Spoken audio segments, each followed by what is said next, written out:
ओम गम गणपते नमः। ओम श्री परमात्मने नमः।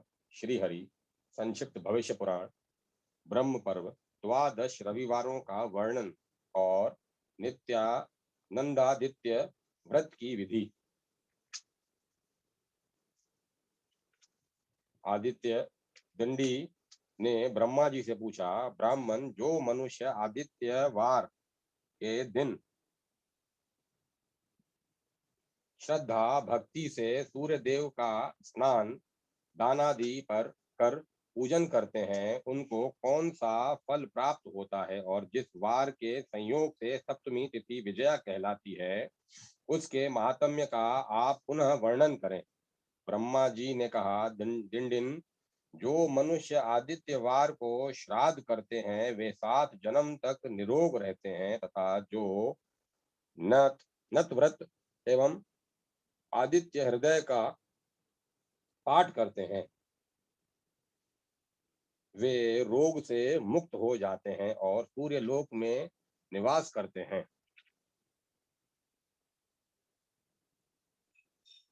भविष्य पुराण के नाम से प्राप्त होने वाले स्तोत्र में श्री आदित्य हृदय स्तोत्र का अत्यधिक प्रचार है और इसकी प्रसिद्धि प्राचीन काल में इतनी अधिक थी कि महर्षि पराशर ने सूर्य की दशा अंतरदशाओं में शांति के लिए सर्वत्र इसी स्तोत्र के जप का निर्देश दिया है। यह स्तोत्र प्राय 200 श्लोकों में उपनिबंध उपनिबंध है। इसके पाठ से मनुष्य दुख, दारिद्र्य तथा कुष्ठ आदि असाध्य रोगों से मुक्त होकर महासिद्धि को प्राप्त कर लेता है। इस स्तोत्र में भगवान सूर्य की महिमा, अर्घ्य दान विधि आदि का सुंदर वर्णन है। इसका मंडलाष्ट मंडलाष्टक बड़ा ही सुंदर है।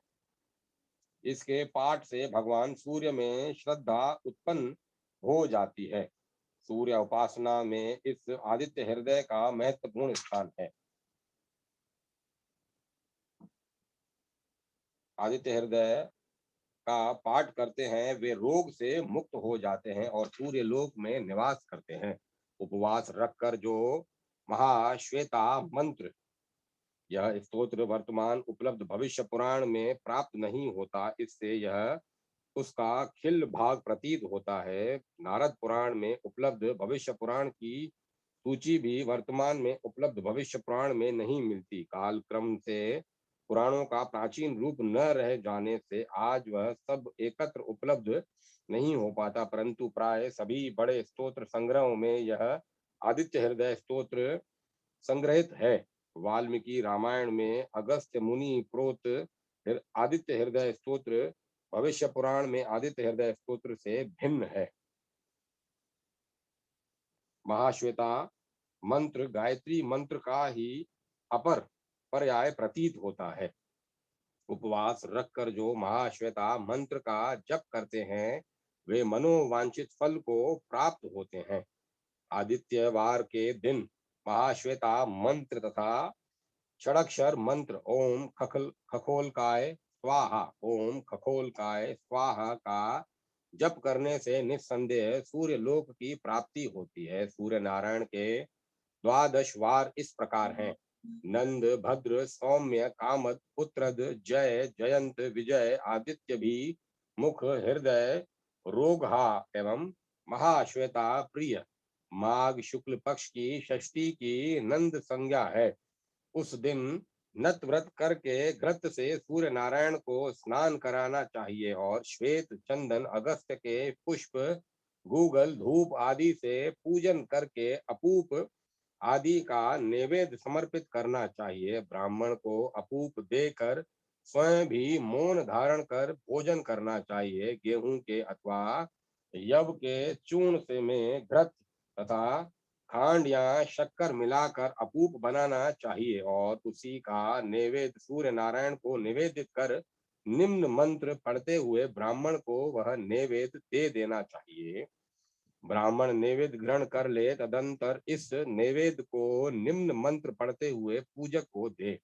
उपर्युक्त दोनों मंत्र ग्रहण करने और समर्पित करने के लिए नंदवार का यह विधान कल्याणकारी है। जो इस विधि से सूर्य देव की पूजा करता है, इस उसे सूर्य लोक की प्राप्ति होती है, उसकी संतति का कभी क्षय नहीं होता, अर्थात उसकी कुल परंपरा पृथ्वी पर चलती रहती है तथा उसके वंश में दारिद्र्य या एवं रोग भी नहीं होते। सूर्य लोक प्राप्त करने के पश्चात पूर्व जन्म होने पर वह पृथ्वी का राज होता है। इस पूजन विधान को पढ़ने अथवा श्रवण करने से भी कल्याण होता है एवं दिव्य अचल लक्ष्मी की प्राप्ति होती है। भद्रादित्य, सोम्यादित्य और कामादादित्य कामदादित्यवार व्रतों की विधि का निरूपण। ब्रह्मा जी बोले, दिन दिन भाद्रपद मास में शुक्ल पक्ष की षष्ठी तिथि को जो वार हो उसका नाम भद्र है। उस दिन जो मनुष्य नत व्रत और उपवास करता है वह हंस युक्त विमान में बैठकर सूर्य लोक को जाता है। उस दिन श्वेत चंदन, मालती पुष्प, विजय धूप तथा खीर के नैवेद्य से मध्याह्न काल में सूर्य नारायण का पूजन करके ब्राह्मण को भोजन कराकर यथाशक्ति दक्षिणा देना चाहिए। दिन दिन यदि रोहिणी नक्षत्र से युक्त आदित्यवार हो तो उसे सोमवार कहा जाता है। उस दिन किए जाने वाले स्नान, दान, जप, होम, पितृ देवादि तर्पण तथा पूजन आदि कृत्य अक्षय होते हैं। मार्ग शीर्ष के शुक्ल पक्ष की षष्ठी तिथि को जो वार हो वह कामद्वार कहलाता है। यह वार भगवान सूर्य को अत्यंत प्रिय है। इस दिन जो भक्ति और श्रद्धा से सूर्य नारायण की पूजा करता है वह कभी कभी पातकों से विमुक्त होकर सूर्य लोक में निवास करता है।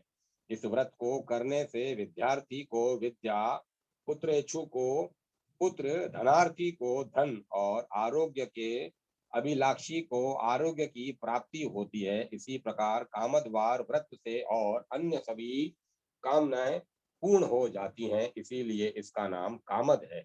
पुत्रोद जय जयंत संज्ञक आदित्यवार व्रतों की विधि। ब्रह्मा जी बोले, दिन दिन जिस आदित्यवार को हस्त नक्षत्र हो उसे पुत्रद आदित्यवार कहा जाता है। उस दिन उपवास करना चाहिए और श्राद्ध करके मध्यम पिंड का प्राशन करना चाहिए। धूप, माल्य, दिव्य गंध आदि नाना प्रकार के उपचारों से सूर्य नारायण का पूजन कर महाश्वेता मंत्र को जपते हुए साधक को सूर्य नारायण के समक्ष ही शयन करना चाहिए। प्रातः काल में ही उठकर स्नान आदि से निवृत्त हो सूर्य भगवान को अर्घ्य देना चाहिए। रक्त चंदन तथा करवीर के पुष्पों से पूजा करनी चाहिए। तत्पश्चात 5 ब्राह्मणों को बुलाकर उनमें से जो ब्राह्मणों को मग संज्ञक तथा 3 ब्राह्मणों को भीम संज्ञक मानकर विधि पूर्वक पार्वण श्राद्ध करना चाहिए। श्राद्ध के समाप्त होने पर मध्यम पिंड को भगवान सूर्य के सामने रखकर निम्नलिखित मंत्र से भक्षण करना चाहिए। इस विधान से पूजा करने पर सूर्य नारायण निश्चित ही पुत्र प्रदान करते हैं। इस प्रकार उपवास पूर्वक व्रत को करने से धन, धान्य, स्वर्ण, सुख, आरोग्य तथा सूर्य लोक भी प्राप्त होता है, किंतु विशेष रूप से पुत्र प्राप्ति का ही फल है। इसी से इस वार को पुत्रद कहते हैं। ब्रह्मा जी ने कहा, दिन दिन दक्षिणायन के दिन वो जो वार हो वह जयवार कहा जाता है। इस दिन किया गया उपवास, नत व्रत, स्नान, दान तथा जप भगवान सूर्य में 100 गुनी प्रीति बढ़ाने वाला होता है। अतः सूर्य में 100 गुनी प्रीति बढ़ाने वाले इस नत व्रत आदि को अवश्य करना चाहिए। यदि उत्तरायण के दिन रविवार हो तो उसे जयंतवार कहते हैं। उस दिन भगवान सूर्य स्नान, दान आदि कर्म तथा पूजन करने वालों को 1000 गुना फल प्रदान करते हैं। इस दिन उपवास करके घृत, दूध तथा इच्छु रस से सूर्य नारायण को स्नान कराकर कुमकुम का विलेपन करना चाहिए और गूगल का धूप देकर मोदक का नैवेद्य समर्पित करना चाहिए। इस प्रकार भगवान सूर्य नारायण का पूजन करके तिल से हवन करना चाहिए। तदंतर यथाशक्ति ब्राह्मणों को मोदक, तिल तथा शलकुली पूरी का भोजन कराना चाहिए। विजय आदित्य अभिमुख तथा हृदयवार व्रतों की विधि। ब्रह्मा जी बोले, दिन दिन शुक्ल पक्ष में रोहिणी नक्षत्र से युक्त सप्तमी तिथि को विजय संज्ञक आदित्यवार कहते हैं। वह संपूर्ण पापों और भयों को नष्ट कर देता है। उस दिन संपन्न किए गए पुण्य कर्म कोटि गुना फल प्रदान करते हैं। दिन दिन माघ मास के कृष्ण पक्ष की सप्तमी को जो दिन हो उसे आदित्य अभिमुख कहते हैं। उस दिन प्रातः काल ही स्नान कर गंध पुष्पादि उपचारों से सूर्य नारायण की पूजा करनी चाहिए। तदंतर रक्त चंदन के काष्ठ से बने हुए स्तंभ का आश्रय लेकर सूर्य देव की ओर मुख कर महाश्वेता मंत्र जपते हुए सायं काल तक खड़ा रहना चाहिए। तदंतर ब्राह्मण को भोजन कराकर दक्षिणा देनी चाहिए। तत्पश्चात मौन होकर स्वयं भी भोजन करना चाहिए। जो मनुष्य इस व्रत का विधि पूर्वक पालन करते हैं उन्हें भगवान सूर्य नारायण का अनुग्रह प्राप्त होता है। दिन दिन संक्रांति के दिन यदि रविवार हो तो उसका नाम हृदयवार होता है। वह आदित्य के हृदय को अत्यंत प्रिय है। उस दिन नत व्रत करके मंदिर में सूर्य नारायण के अभिमुख 108 बार आदित्य हृदय का पाठ करना चाहिए अथवा सायंकाल तक भगवान सूर्य का हृदय में ध्यान करना चाहिए। सूर्यास्त होने के पश्चात घर आकर यथाशक्ति ब्राह्मण को भोजन कराएं तथा मौन पूर्वक स्वयं भी खीर का भोजन करके सूर्य देव का स्मरण करते हुए भूमि पर ही शयन करें। इस प्रकार जो इस दिन व्रत रहकर श्रद्धा भक्ति से सूर्य नारायण की पूजा करता है उसके समस्त अभिष्ट सिद्ध हो जाते हैं और वह भगवान सूर्य के समान ही तेज कांति तथा यश को प्राप्त करता है। रोगहा एवं महाश्वेतावार व्रत की विधि। ब्रह्मा जी बोले, दिन दिन यदि आदित्यवार को उत्तर फाल्गुनी नक्षत्र पड़े तो उसे रोगहावार कहते हैं। यह संपूर्ण रोगों एवं भयों को दूर करने वाला है। इस दिन जो गंध पुष्प आदि उपचारों से भगवान सूर्य नारायण का पूजन करता है वह सभी रोगों से मुक्त हो जाता है तथा सूर्य लोक को प्राप्त होता है। मंदार के पत्रों का दोना बनाकर उसी के फूल रखकर रात्रि में भगवान सूर्य नारायण के सामने रख देना चाहिए तथा प्रातः काल उठकर उन्हीं फूलों से उनका पूजन करना चाहिए। तदंतर खीर का भोजन करके व्रत की समाप्ति करनी चाहिए। कि सूर्य ग्रहण का तो यदि सूर्य ग्रहण के दिन रविवार हो तो उसे महाश्वेतवार कहते हैं। यह वह भगवान सूर्य को बहुत प्रिय है। उस दिन उपवास करके पवित्रता के साथ गंध पुष्पादि उपचारों से भक्ति पूर्वक सूर्य नारायण का पूजन करके महाश्वेता मंत्र का जप करें। तदंतर महाश्वेता की पूजा करके सूर्य नारायण की पूजा करने का विधान है। महाश्वेता की स्थापना करके गंध पुष्प आदि से उनका पूजन करें तथा उन्हीं के सम्मुख एक वेदी पर सूर्य नारायण की स्थापना कर उनकी पूजा आदि करें।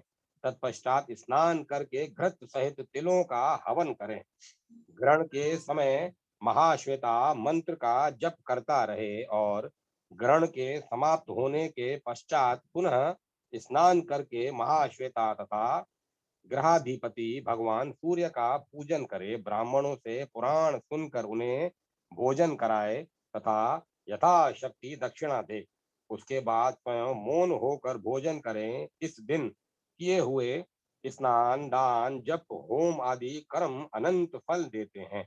दिन दिन संपूर्ण पापों और भयों को दूर करने वाले सूर्य नारायण के इन द्वादश वारों का मैंने जो वर्णन किया है, उसे इसे जो मनुष्य पढ़ता है अथवा सुनता है वह भगवान सूर्य का प्रिय हो जाता है, और जो इन व्रतों को नियम पूर्वक करता है वह धर्म, अर्थ, काम और चंद्रमा के समान कांति, सूर्य के समान प्रभा, इंद्र के समान पराक्रम तथा स्थायी लक्ष्मी को प्राप्त करता है। तदंतर अंत में वह शिवलोक को चला जाता है। सूर्य देव की पूजा में विविध उपचार और फल आदि निवेदन करने का महात्म्य।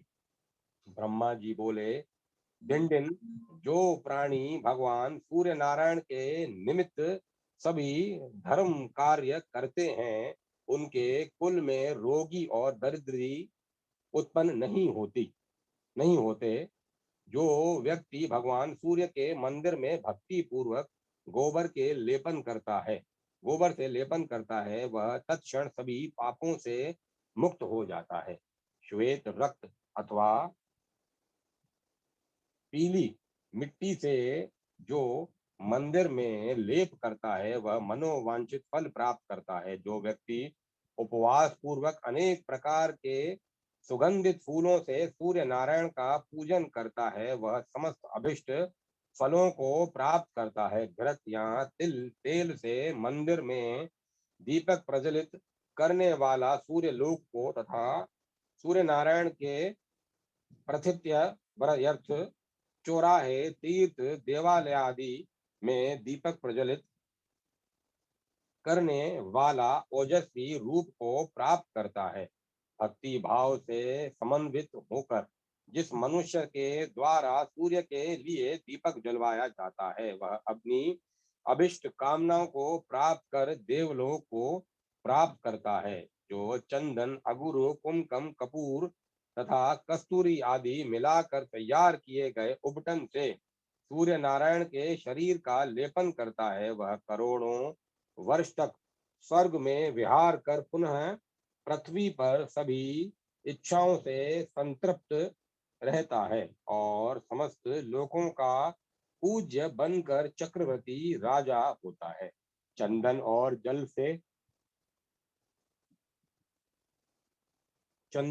जल से मिश्रित पुष्पों के द्वारा सूर्य को अर्घ्य प्रदान करने पर पुत्र, पौत्र, पत्नी सहित स्वर्ग लोक में पूज्य होता है। सुगंधित पदार्थ तथा पुष्पों से युक्त जल के द्वारा सूर्य को अर्घ्य देकर मनुष्य देवलोक में बहुत समय तक रहकर पुनः पृथ्वी पर राजा होता है। स्वर्ग से युक्त जल अथवा लाल वर्ण के जल से अर्घ्य देने पर करोड़ों वर्षों तक स्वर्ग लोक में पूजित होता है। कमल पुष्प से सूर्य की पूजा करके मनुष्य स्वर्ग को प्राप्त करता है। श्रद्धा भक्ति पूर्वक सूर्य नारायण को गूगल तथा घृत मिश्रित धूप देने से तत्काल ही सभी पापों से मुक्ति मिल जाती है। जो मनुष्य पूर्वान में भक्ति और श्रद्धा से सूर्य देव का पूजन करता है उसे करोड़ों कपिला गोदान करने का फल मिलता है। मध्यान्ह काल में जो जितेंद्रिय होकर उनकी पूजा करता है उसे भूमि दान और 100 गोदान का फल प्राप्त होता है। सायंकाल की संध्या में जो मनुष्य पवित्र होकर श्वेत वस्त्र तथा कुशनिश पगड़ी धारण करके भगवान भास्कर की पूजा करता है उसे 1000 गौओं के दान का फल प्राप्त होता है। जो मनुष्य अर्धरात्रि में भक्ति पूर्वक भगवान सूर्य की पूजा करता है उसे जाति स्मृता प्राप्त होती है। उसके कुल में धार्मिक व्यक्ति उत्पन्न होते हैं। प्रदोष वेला में जो मनुष्य भगवान सूर्य देव की पूजा करता है वह स्वर्ग लोक में अक्षय काल तक आनंद का उपभोग करता है। प्रभात काल में भक्ति पूर्वक सूर्य की पूजा करने पर देवलोक की प्राप्ति होती है। इस प्रकार सभी वेलाओं में अथवा जिस किसी भी समय में जो मनुष्य भक्ति पूर्वक मंदार पुष्पों से भगवान सूर्य की पूजा करता है वह तेज में भगवान सूर्य के समान होकर सूर्य लोक में पूज्य बन जाता है।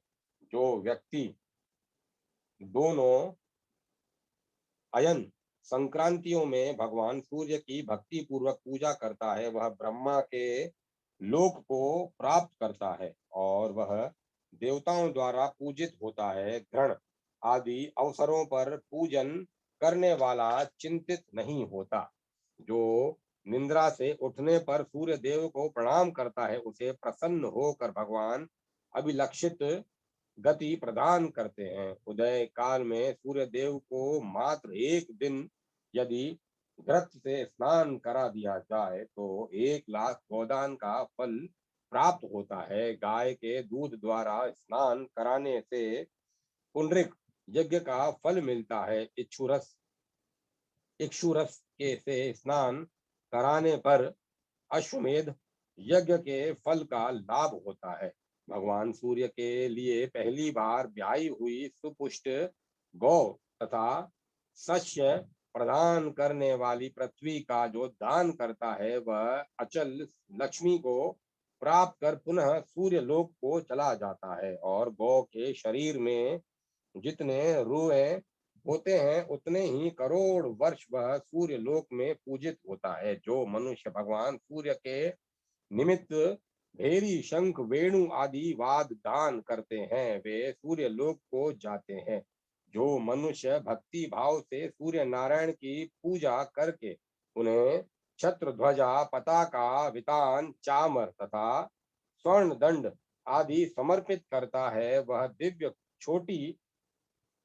छोटी छोटी किंकणियों से युक्त सुंदर विमान के द्वारा सूर्य लोक में जाकर आनंदित होता है और चीर काल तक वहां रहकर पुनः मनुष्य जन्म ग्रहण कर सभी राजाओं के द्वारा अभिवंदित राजा होता है। जो मनुष्य विविध सुगंधित पुष्पों तथा पत्रों से सूर्य की अर्चना करता है और विविध स्तोत्रों से सूर्य का सत्वन गान आदि करता है, वह उन्हीं के लोक को प्राप्त होता है। जो पाठक और चारणगण सदा प्रातः काल सूर्य संबंधी ऋचाओं एवं विविध स्तोत्रों का उपगान करते हैं, वे सभी स्वर्गगामी होते हैं। जो मनुष्य अश्वों से युक्त स्वर्ण रजत या मणि जड़ित सुंदर रथ अथवा दारू में रथ सूर्य नारायण को समर्पित करता है, वह सूर्य के वर्ण के समान किंकणी जाल माला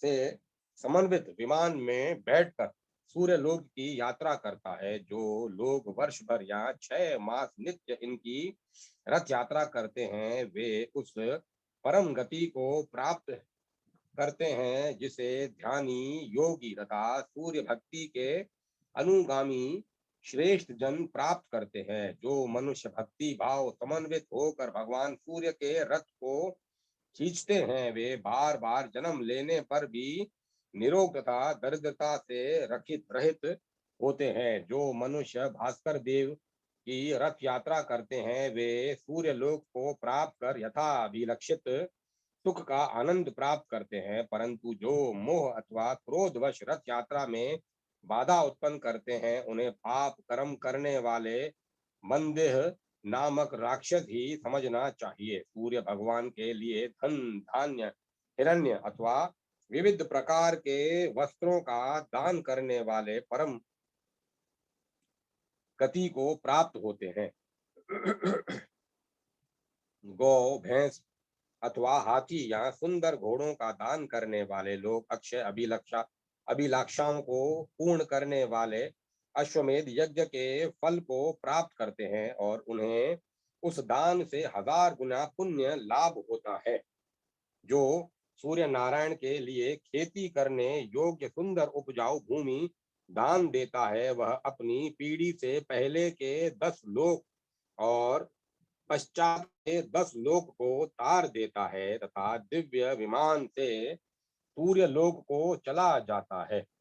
बुद्धिमान जो बुद्धिमान मनुष्य भगवान सूर्य के लिए भक्ति पूर्वक ग्राम दान करता है, वह सूर्य के समान वर्ण वाले विमान में आरूढ़ होकर परम गति को प्राप्त होता है। भक्ति पूर्वक जो लोग फल पुष्प आदि से परिपूर्ण उदान का दान सूर्य नारायण के लिए देते हैं वे परम गति को प्राप्त होते हैं। मनसा वाचा कर्मणा जो भी दुष्कृत होता है वह सब भगवान सूर्य की कृपा से नष्ट हो जाता है, चाहे आर्त हो या रोगी हो अथवा दरिद्र या दुखी हो। यदि वह भगवान आदित्य की शरण में आ जाता है तो उसके संपूर्ण कष्ट दूर हो जाते हैं। एक दिन की सूर्य पूजा करने से जो फल प्राप्त होता है वह अनेक इष्टापूर्तों की अपेक्षा श्रेष्ठ है। जो भगवान सूर्य के मंदिर के समान मंदिर के सामने भगवान सूर्य की कल्याणकारी लीला करता है उसे सभी अभिष्ट कामनाओं को सिद्ध करने वाले राजसूय यज्ञ का फल प्राप्त होता है। गणाधिप जो मनुष्य सूर्य देव के लिए महाभारत ग्रंथ का दान करता है वह सभी पापों से विमुक्त होकर विष्णु लोक में पूजित होता है। रामायण की पुस्तक देकर मनुष्य वाजपेय यज्ञ के फल को प्राप्त कर सूर्य लोक को प्राप्त करता है। सूर्य भगवान के लिए भविष्य पुराण अथवा सांब पुराण की पुस्तक का दान करने पर मानव राजसूय तथा अश्वमेध यज्ञ करने का फल प्राप्त करता है तथा सभी मन कामनाओं को प्राप्त कर सूर्य लोक को पा लेता है और वहां दीर्घ काल तक रहकर ब्रह्म लोक में जाता है।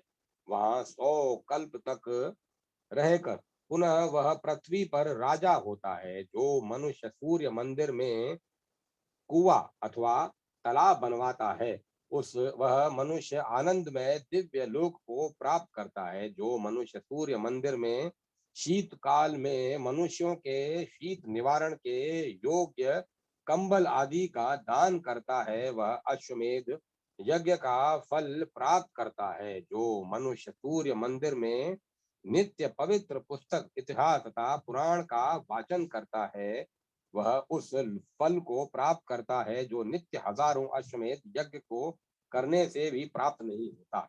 अतः सूर्य के मंदिर में यत्न पूर्वक पवित्र पुस्तक इतिहास तथा पुराण का वाचन करना चाहिए। भगवान भास्कर पुण्य आख्यान कथा से सदा संतुष्ट होते हैं। एक वैश्य तथा ब्राह्मण की कथा। सूर्य मंदिर में पुराण वाचन एवं भगवान सूर्य को स्नान आदि कराने का फल। ब्रह्मा जी बोले, दंडिन दंडिन मैं आपको पितामह और कुमार कार्तिकेय का एक आख्यान सुना रहा हूँ जो पुण्यदायक पाप नाशक तथा कल्याणकारी है। एक बार सभी लोकों के रचयिता पितामह सुख पूर्वक बैठे थे।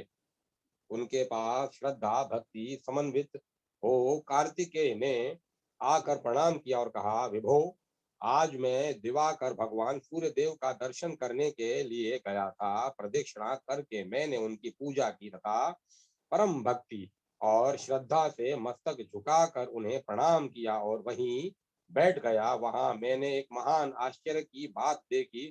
स्वर्ण जड़ित छोटी छोटी घंटियों से युक्त श्रेष्ठ वेदुर्यादि मणियों एवं मुक्ताओं से सुशोभित विचित्र विमान से आ रहे एक पुरुष को देखकर भगवान दिवाकर सहसा आसन से उठ खड़े हुए। उन्होंने सामने आए हुए उस पुरुष को अपने दाहिने हाथ से पकड़कर अपने सामने बिठाया और उसके सिर को सूंघा तथा उसका पूजन किया। तदंतर समीप में बैठे हुए उस पुरुष से भगवान सूर्य ने कहा, हे भद्र आपका स्वागत है। आपका हम सब पर बड़ा प्रेम है। आपने बहुत बहुत आनंद दिया। जब तक महाप्रलय नहीं होता तब तक आप मेरे समीप रहें। उसके पश्चात उस स्थान को जाएं जहां ब्रह्मा स्वयं स्थित है। इसी बीच भगवान सूर्य के सामने एक श्रेष्ठ विमान पर आसीन दूसरा पुरुष आया। उसका भी सूर्य भगवान ने उसी प्रकार आदर किया और उसे भी विनम्र भाव से वहीं बिठाया। देव शार्दुल भगवान सूर्य ने भगवान सूर्य के द्वारा की गई उन दोनों की पूजा देखकर मेरे मन में बड़ा कौतूहल उत्पन्न हो गया। अतः मैंने भगवान भास्कर से पूछा, देव, पहले जो यह मनुष्य आपके पास आया है और जिसे आपने अधिक संतुष्ट किया है, उसने कौन सा ऐसा पुण्य कर्म किया है जो उसकी आपने स्वयं ही पूजा की है? इस विषय को लेकर मेरे हृदय में विशेष रूप से कौतूहल उत्पन्न हो गया है। उसी प्रकार से आपने दूसरे मनुष्य की भी पूजा की है। ये दोनों सब प्रकार से पुण्य कर्म करने वाले उत्तम जनों में भी श्रेष्ठ मनुष्य हैं। आप तो सदा ब्रह्मा, विष्णु तथा शिव आदि देवताओं के द्वारा भी अर्जित पूजित होते हैं। फिर आपके द्वारा ये दोनों किस कारण पूजित हुए? देवेश, मुझे आप इसका रहस्य बताएं। भगवान सूर्य ने कहा, महामते, आपने इनके कर्म के विषय में बहुत अच्छी बात पूछी है। जिस कारण से ये मेरे पास आए हैं उसे आप श्रवण करें। पृथ्वी तल पर अयोध्या नाम की एक प्रसिद्ध नगरी है जो मेरे अंश से उत्पन्न राजाओं द्वारा अभिरक्षित है। इस अयोध्या नामक नगरी के धनपाल नाम का एक श्रेष्ठ वैश्य रहता है। उस नामक नगरी में धनपाल नाम का एक श्रेष्ठ वैश्य रहता है। उस पुरी में उसने एक दिव्य सूर्य मंदिर बनवाया और बहुत से श्रेष्ठ ब्राह्मणों को बुलाकर उनकी पूजा की।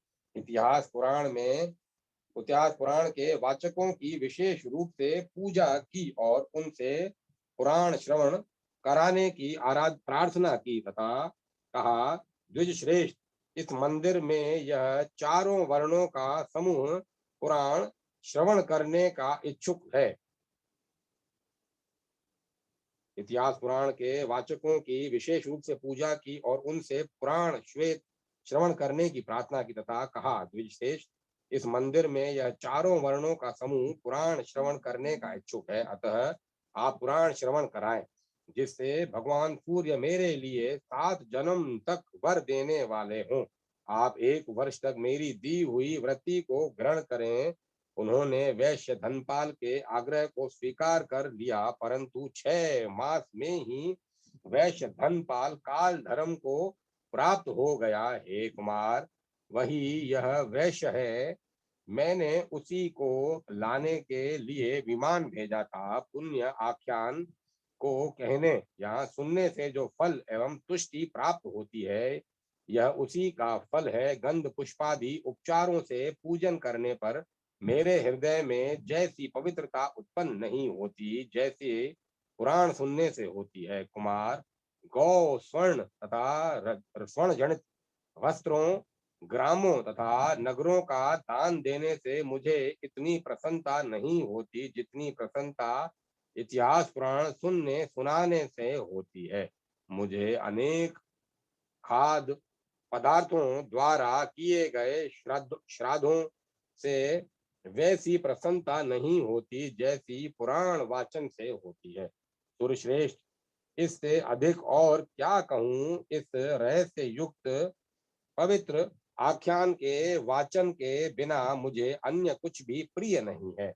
नरोत्तम, यह जो दूसरा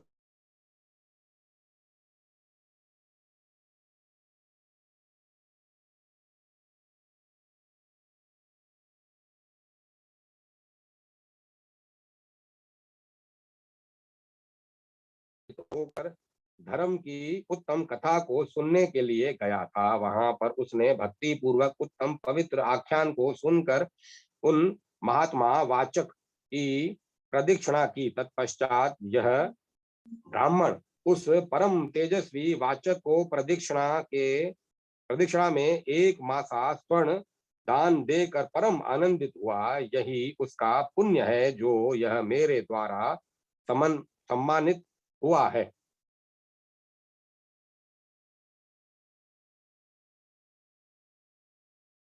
यह उसी पुण्य कर्म का परिणाम है।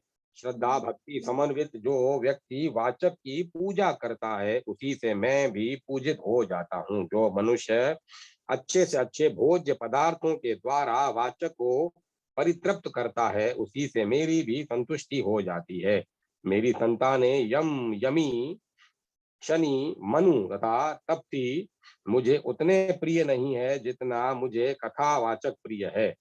न यमो न यमी चापी न मंदो न मनुस्तथा तप्ती न यथाष्टि व्यवस्था यथोष्टो वाचको मम।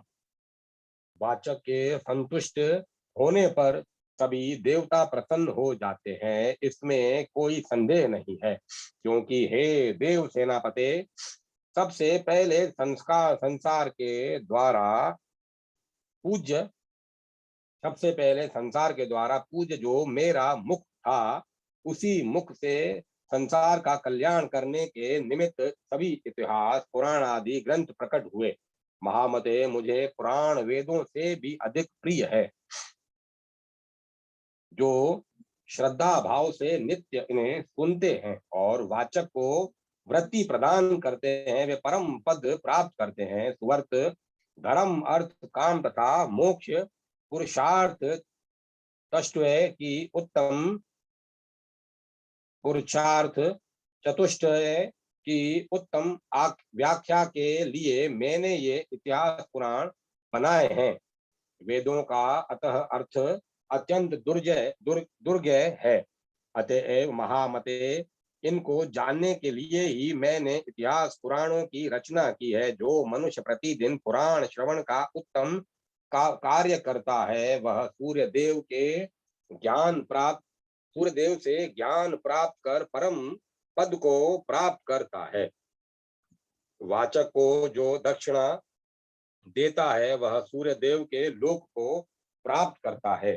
हे सूर्यश्रेष्ठ, इसमें आश्चर्य क्या है? जैसे देवताओं में इंद्र श्रेष्ठ हैं, शस्त्रों में वज्र श्रेष्ठ है, और जैसे तेजस्वियों में अग्नि, नदियों में सागर श्रेष्ठ माना गया है, वैसे ही सभी ब्राह्मणों में इतिहास पुराण वाचक ब्राह्मण श्रेष्ठ है। जो मनुष्य भक्ति पूर्वक पुराण वाचक का पूजन करता है, उसके उस पुण्य कर्म द्वारा संपूर्ण जगत पूजित हो जाता है। ब्रह्मा जी ने पुनः कहा, दिन दिन देव देवेश्वर भगवान सूर्य के मंदिर में जो मनुष्य धर्म का श्रवण करता है या कराता है, उसके पुण्य से वह परम गति को प्राप्त करता है। जो मनुष्य भगवान सूर्य की 3 बार प्रदक्षिणा करके भूमि पर मस्तक झुकाकर सूर्य नारायण को प्रणाम करता है, वह उत्तम गति को प्राप्त होता है। जो मनुष्य जूता पहनकर मंदिर में प्रवेश करता है, वह तामिस्त्र नामक भयंकर नरक में जाता है। जो सूर्य देव के स्नानार्थ घृत, दूध, मधु, इक्षुरस अथवा गंगा आदि पवित्र नदियों का उत्तम जल देते हैं, वे संपूर्ण कामनाओं को प्राप्त कर सूर्य मंडल को प्राप्त करते हैं। अभिषेक के समय जो उनका भक्ति पूर्वक दर्शन करते हैं, उन्हें अश्वमेध यज्ञ का फल प्राप्त होता है और अंत में वे शिवलोक को जाते हैं। अब सूर्य भगवान को ऐसे स्थान पर स्नान कराना चाहिए जहां स्नान का जल आदि किसी से लांघा न जा सके। जल का लंघन हो जाने पर अशुभ होता है।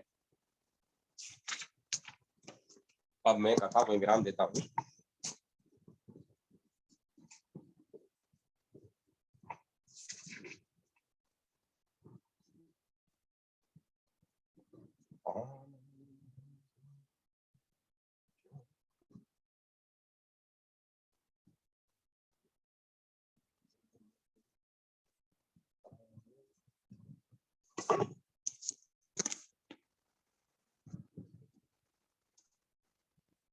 कथा को विराम दे दिया गया।